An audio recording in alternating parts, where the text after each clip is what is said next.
There's a great and peaceful river in a land that's fair to see, where the Douglas fir tree whispers to the snow-capped mountain breeze, where the cliffs are solid granite and the valley is always green. This is just as close to heaven as my traveling feet have been. I just like to think of it as a, as a big river. The roll on Columbia, I think of it as a lot of water and a lot of land that it goes through.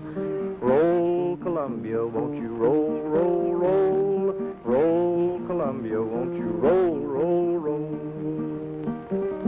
If we are to control the restless Columbia, we must first develop it. Develop it for all its values, from the glacial headwaters to the Pacific. Government engineers say it can be done, and water power is the magic partner in making this development possible.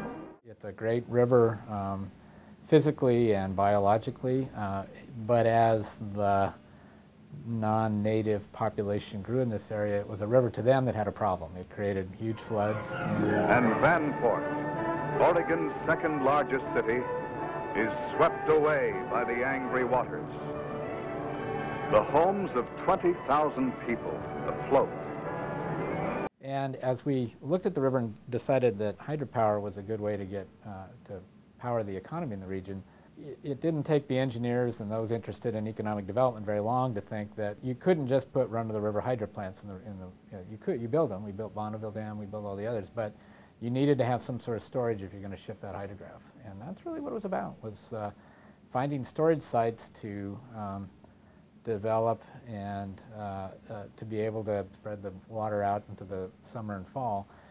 And we did. We spent while it began in the early 30s with a couple of the run-of-the-river projects. This is really a post-war development. It's 1950s to 70s that we built the hydro-producing dams in the river. We built the big storage dams on the U.S. side, but most of the storage was in Canada. Now, river, you can ramble where the sun sets in the sea, but while you're rambling, river, you can do some work for me. Roll, Columbia, won't you roll, roll, roll, roll, Columbia, won't you roll, roll, roll.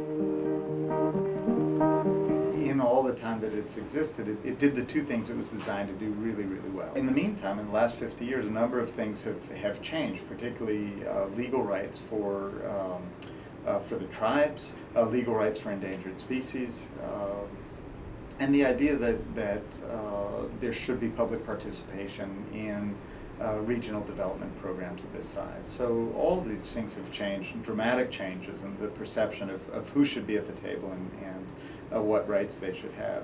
So I think that's the biggest thing going on, is in this relook at the treaty, we have to have the conversation in a much different and a much broader, much more inclusive way. And that's, I think, the most exciting thing going on right now. So the mighty Columbia flings a challenge to a nation, daring it to show that our democracy has the vitality to develop a great river for all its values, for all its people.